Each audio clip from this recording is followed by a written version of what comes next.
سر سب سے پہلے بتائیے گا کہ محترم بلاول بھٹو زرداری صاحب نے اے جے کے صورتحال پر ایک تجویز دی ہے کہ ٹروتھ اینڈ ریکنسیلیشن کمیشن بننا چاہیے.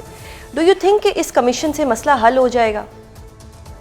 نہیں، اس سے مسئلہ حل نہیں ہو. ٹروتھ اینڈ ریکنسیلیشن ہوتا ہے ایک ہسٹری کو ڈاکیومنٹ کرنے کے لیے.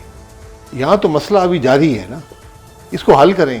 ان کے وزیر اعظم کشمیر جو آج ہیں ان کی پارٹی کے ہیں، وہ الیکشن لڑ رہے ہیں، ان کی جماعت وہاں پہ الیکشن لڑ رہی ہے. ان حالات میں الیکشن کیسا ہوگا کہ وہ فیئر ہو پائے گا نہیں ہو پائے گا؟ ان کی صرف بات سننے کو جائے، ان کی بات سنیں. ہم نے ان کو غدار بھی ڈکلیئر کر دیا ہے، ان کو دشمن بھی ڈکلیئر کر دیا ہے.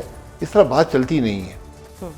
یقیناً جب ایسے حالات ہوتے ہیں پھر بہت سے لوگ وہاں پر گھس آتے ہیں ایسے معاملے میں. وہ ملک کے خلاف بھی بات کر دیں گے، اداروں کے خلاف بھی بات کر دیں گے. حالانکہ اکثریت جو ہوتی ہے وہ یہ نہیں چاہتی، لیکن وہ وہاں پر جو اشتعال کا ماحول ہوتا ہے اس میں یہ پھر خرابی پیدا ہوتی ہے.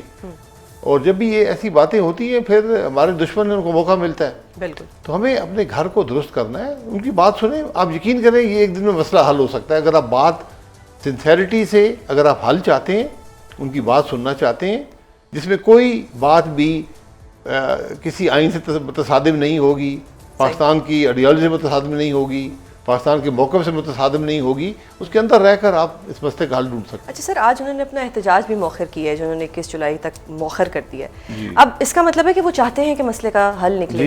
تو اب کس کو دل بڑا کرنا ہوگا کہ ان سے بیٹھ کے مذاکرات کریں؟ مولانا فضل الرحمان تو خود ہی سے اپنا ایک کردار ادا کر رہے ہیں، حکومت نے کوئی ایسا مینڈیٹ نہیں دیا. پھر کس کو سب سے پہلے کوشش کرنی پڑے گی کہ مسئلہ حل ہو جائے؟ دیکھیں، جس کو بھی ملک کی تکلیف ہے، جس کو کشمیر کا سے دلچسپی ہے یا اس سے وہ ملک پاکستان کے لیے اہم سمجھتے ہیں، اس مسئلے کو حل کرنا ضروری ہے. کیونکہ یہ صرف آزاد کشمیر تک محدود نہیں ہے. پوری دنیا میں جو کشمیری کمیونٹی ہے وہ پریشان ہے. اور ہم نے یہ آگ پہ جلتی کا تیل ڈالنے کا کام کیا ہے.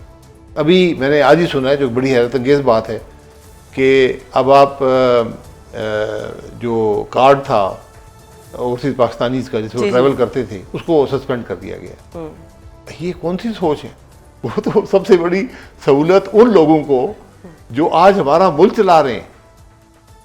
آج پاکستان جو ہے وہ ان پیسوں پر گزارا کرتا ہے جو اوورسیز پاکستانی یہاں پر بھیجتے ہیں، جن کی اکثریت اگر نہ ہو تو اکثریت کے قریب لوگ وہ ہیں جو اس ملک کے شہری بھی اب نہیں ہیں، وہ ان ممالک کے شہری ہیں، پھر بھی گھر پیسہ بھیجتے ہیں.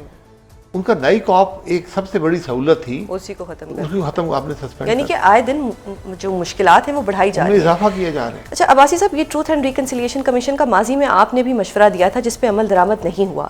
کون اتنی ہمت کرے گا کہ ٹروتھ کو سامنے لے کے آئے؟ ہمت کی بات نہیں ہے. آپ ٹروتھ اینڈ ریکنسیلیشن کو ختم کر دیں. ٹھیک ہے، ریکنسائل آپ کر نہیں سکتے، صحیح ہے، کیونکہ وقت بہت گزر گیا ہے اور اب لوگ بھی نہیں ہیں جو ریکنسیلیشن سے افیکٹ ہوں. ایشو صرف ٹروتھ کو ہے.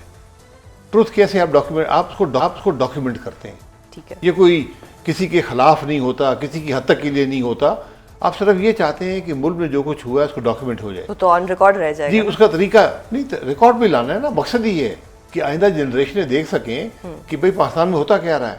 اب میں 50s کی پیدائش ہے میری، 58. مجھے نہیں پتا 50s میں کیا ہوا، 60s میں ملک میں کیا ہوا، 70s کا بھی تھوڑا بہت علم ہے. تو آپ سوچیں جو بچہ 2000 میں پیدا ہوا ہے یا 2010 کے بعد بھی جو آج ملک کا ووٹر ہے، تو وہ جی تو وہ اس کو کیا نالج ہے پاکستان کے کیا حالات تھے، کیا ہم سے غلطیاں ہوئیں، کیا ہم نے کامیابیاں حاصل کیں؟ اس کا کوئی علم نہیں ہے اس کو، کیونکہ ہم نے تاریخ ہی مسخ کر دی ہے. آپ جو ہماری ٹیکسٹ بکس ہیں جو پاکستان اسٹڈیز میں پڑھاتے ہیں، پہلی جماعت سے لے کر 12ویں تک کمپلسری ہے، آپ ذرا وہ کبھی پڑھ لیں. ان کا کوئی ان کتابوں کا کوئی تعلق پاکستان کی حقیقت سے ابھی تھوڑا چینج کیا، اس میں مریم نواز صاحبہ کا نام آ گیا، ان کی والدہ کا نام آ گیا، اب یہ چینج اس میں آ گیا. نہیں، ناموں سے کوئی فرق نہیں پڑتا، ناموں کا تاریخ سے ہم کوئی ہسٹری تعلق یہی پڑھ رہے ہیں اسکولوں میں. یہی کہہ رہا ہوں، ان کا کوئی تعلق نہیں ہے ان باتوں سے. جو وہاں پر درج ہے، جو بچوں کو پڑھایا جاتا ہے، وہ حقیقت ہی نہیں ہے ہماری، وہ اس ملک کی تاریخ نہیں ہے. بالکل، ہم نے تاریخ کو مسخ کر کے رکھا ہے. تو اس لیے ٹروتھ اینڈ ریکنسیلیشن میں ریکنسیلیشن ختم کر دیں. اس میں صرف جو بھی ایونٹ ہے تو سب ایکسپوز ہو جائیں گے نا. پھر نہیں، ایکسپوز نہیں ہوتا. دیکھیں، ایکسپوز ویسے بھی ہوا ہے نا، سب جانتے ہیں. آپ ایک مسئلے کے بارے میں ڈائریکٹلی جانتے ہیں, سنی سنائی بات نہیں چلتی.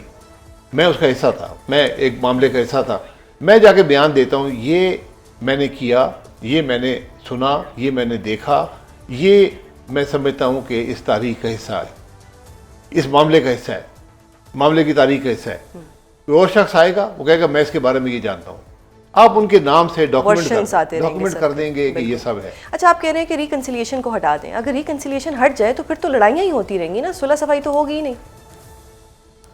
نہیں, لڑائی کی ضرورت نہیں ہے نا, ہم ڈاکیومنٹ کر رہے ہیں. آپ کو قبول نہیں ہے, اگر آپ اس معاملے کے بارے میں جانتے ہیں, اب آپ اپنا ریکارڈ کرا دیں کہ میں اس کا حصہ تھا, یہ بات درست نہیں ہے. میں آپ کو ایگزامپل دیتا ہوں. سبھاش چندر بوسے کی ایک شاید نواسی ہیں یا پوتی ہیں, وہ پروفیسر ہیں آکسفورڈ یا کیمبرج میں. انہوں نے ایک کتاب لکھی ایسٹ پاکستان کے واقعات پر 1971 میں, اس کا نام ہے ڈیڈ ریکننگ. ٹھیک ہے. اس میں انہوں نے یہی کیا, وہ پاکستان آئیں, انہوں نے یہاں پر جب جو لوگ زندہ تھے اس زمانے کے, جو ان معاملات کے بارے میں جانتے تھے, ان سب کے بیانات انہوں نے لے کر جو انہوں نے بیان کیے وہ انہوں نے شائع کر دیے. صحیح. کہ اس شخص نے یہ کہا, اس شخص نے یہ کہا, اور ان بیانوں میں تضاد بھی ہے. لیکن یہ اب پڑھنے والے تک ہے, تاریخ کے اسٹوڈنٹ تک, کہ حقیقت کیا تھی. آج کا اسٹوڈنٹ تو اے آئی ویڈیوز دیکھ کے ان کے اوپر چلے گا نا, اس کو لگے گا انہوں نے شاہد خاقان صاحب نے یہ کہا تھا, فلاں نے یہ کہا تھا, کیونکہ اب تو اتنی کنفیوژن آ گئی ہے. نہیں, اب تو جو کنفیوژن ہے بہت سے زیادہ ہے. میرے ساتھ خود ہوا چند ہفتے پہلے, کسی نے میری فوٹو چھاپ دی مکہ مکرمہ میں. صحیح. احرام میں ادھر. صحیح. تو مجھے صبح اٹھا تو مبارکباد ہو گئے, فون اور وہ میسج آنے شروع ہوئے, مبارک ہو, ہمارے لیے بھی دعا کریں. میں بڑا حیران ہوا, تو میں نے کہا کہ مسئلہ کیا ہے. ان حالات میں تو ٹروتھ کی بہت زیادہ ضرورت ہے کہ ڈاکومنٹڈ ہو. ڈاکومنٹ کر دیں, اس شخص کا نام بھی ہو. یہ آپ یہ ڈیڈ ریکننگ ضرور دیکھیں, یہ اویلیبل ہے اس کے اوپر. I'll read it. اب مجھے ایک اور چیز بتائیں کہ بلاول صاحب نے ایک تجویز تو دی ہے, لیکن کیا یہ تجویز جو ہے, یہ جو گورننس اور ڈلیوری کے گیپس ہیں, اس کو تو پر نہیں کر سکتی, اس کی ذمہ داری کون لے گا؟ کوئی تو ریزن تھا کہ لوگ سڑکوں پہ آئے, اتنا مسئلہ بنا, اتنے احتجاج ہوئے, تو اس کے گیپ سب کون فل کرے گا؟ جو آزاد کشمیر کی بات کر رہے ہیں, نہیں, وہاں تو آپ کو جا کے ان کی بات سننی پڑے گی نا. اور یہ مسئلہ آگے 3-4 سال سے چل رہا ہے, حکومت کے وزراء کا سائن شدہ ان کے پاس ایگریمنٹ ہے, بالکل ہے, جو کہ نیٹ پر بھی ہے. آج جو وہ چیزیں مانگ رہے ہیں وہ وہی ہیں جو اس وقت تھیں. وہ صرف یہ چاہتے ہیں کہ ہماری بات سنی جائے, جو اپنے وعدہ کیا اس کو پورا کریں, اور اگر ان کسی بات کا متصادم ہے ہمارے آئین سے یا آزاد کشمیر کے آئین سے, اس مسئلے کو حل کیا جا سکتا ہے. وقت کے ساتھ دیکھیں نا, آئین بھی بدلا جاتا ہے نا وقت کے ساتھ. ہم نے بھی 28 ترامیم کر لی ہیں, تو وہاں اگر آئین میں اندر کوئی کمی رہ گئی ہے, کوئی اس میں تبدیلی چاہیے, تو اس کو بھی کیا جا سکتا ہے. عوام کی بات سنیں. آج وہاں 6 ہفتے ہو گئے, لوگ سڑکوں پر بیٹھے ہیں, دکانوں کی اکثریت بند ہے, کچھ انتظامیہ نے دباؤ سے دکانیں کھولی ہیں. آپ لوگوں کو بھی نہیں جانے دیا جاتا. جی, آپ جانے بھی نہیں دیا جاتا. بھائی ہم پاکستان کے شہری نہیں ہیں. اس ملک کے لیڈرز آف اپوزیشن, قومی assembly, leaders of opposition, senate, گاڑی میں بیٹھے, ایک پولیس کے اہلکار کہتا ہے تم نہیں جا سکتے.